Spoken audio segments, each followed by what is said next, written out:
नमस्कार, मी सतीश साळुंखे आणि तुम्ही पाहत आहात ऐतिहासिक बीड जिल्हा. मंडळी, आज मी तुम्हाला हिंदुस्थानच्या एका अशा सम्राटाची आश्चर्यकारक माहिती सांगणार आहे ज्या सम्राटाच्या शरीराच्या अवयवाचे दफन झाले आहे बीड जिल्ह्याच्या भूमीत. होय, सम्राटाच्या अवयवाचे दफन बीड जिल्ह्याच्या भूमीत. त्या सम्राटाचं नाव आहे मोहम्मद बिन तुगलक, ज्यानं आणली होती दिल्लीवरून राजधानी देवगिरीला. ज्याने देवगिरीचं नाव बदलून ठेवलं होतं दौलताबाद. कोणता अवयव आहे तुगलकाच्या बीडच्या भूमीत? कुठे आहे तो? का आला होता बीडला मोहम्मद बिन तुगलक? त्याने का बदललं बीडचं नाव? पाहूया पुढच्या 2 मिनिटांमध्ये. ही घटना आहे 1318ची. तुगलक निघाला होता आंध्र प्रदेशातल्या वारंगलवर चढाई करायला. बीड होता दक्षिणेशी जोडणारा प्राचीन महत्वाचा मार्ग. वारंगलची लढाई जिंकून परत येताना तुगलक थांबला होता नेकनूरला. त्याच्या थकलेल्या सैन्याला अज्ञात रोगानं पछाडलं होतं. लढाईत जखमी झालेल्या व अज्ञात रोगाने आजारी असलेल्या तुगलकाचा दात हलायला लागला. त्याला जेवण करणंही कठीण झालं. त्याच्या राजवैद्यांनी दात पाडण्याचा निर्णय घेतला आणि तो पाडला.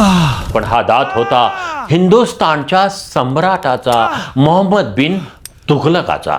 त्यामुळे त्या दाताची कबर देखील तशीच भव्य आणि डौलदार असायला हवी होती. दाताच्या कबरीसाठी अत्यंत निसर्गरम्य स्थळ निवडलं गेलं आणि ते होतं अगदी नेकनूर जवळच करझनी नावाचे गाव आहे. या गावाच्या निसर्गरम्य डोंगरावर आजही मोहम्मद बिन तुगलकाच्या दाताची समाधी उभी आहे करझनीच्या डोंगरावर. इतिहासाचा हा मौल्यवान ठेवा आज मात्र पूर्णपणे दुर्लक्षित झालाय. ही कबर पडायला आलेली आहे. कबरीच्या भिंतीला मोठ्या भेगा गेलेल्या आहेत. कबरीला सतत दिवा जळत राहावा म्हणून मोठा एक दगडाचा रांजण होता जो आज जमिनीखाली बुजलेला आहे. विशेष म्हणजे या कबरीची रचना तुगलकाबाद येथील मोहम्मद बिन तुगलकाच्या कबरीची प्रतिकृतीच म्हणायला पाहिजे. देवगिरीला जाताना तुगलकाने बीडला तळ ठोकला.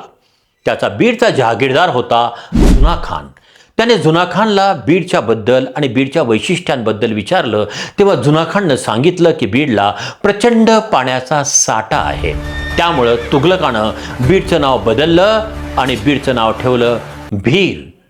म्हणजे मंडळी, याचा अर्थ असा आहे की राज्यकर्त्यांना शहराची नावं बदलण्याची हौस ही प्राचीन आहे.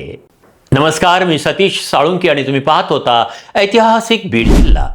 जर तुम्हाला हा व्हिडिओ आवडला असेल तर तुम्ही या व्हिडिओला शेअर करा, ह्याला लाईक करा, सबस्क्राईब करा आणि व्हिडिओ तुम्हाला कसा वाटला हे जरूर कॉमेंट्समध्ये तुम्ही लिहा. तर मंडळी, पुन्हा भेटूया अशाच एका बीड जिल्ह्यातल्या महत्त्वाच्या ऐतिहासिक माहितीबरोबर आणि महाराष्ट्रात घडणाऱ्या सामाजिक आणि राजकीय घटनांवर सडेतोड भाष्य करण्यासाठी सारांशमध्ये. नमस्कार, राम राम, अस्सलाम वालेकुम, जय भीम. पाहत रहा सारांश.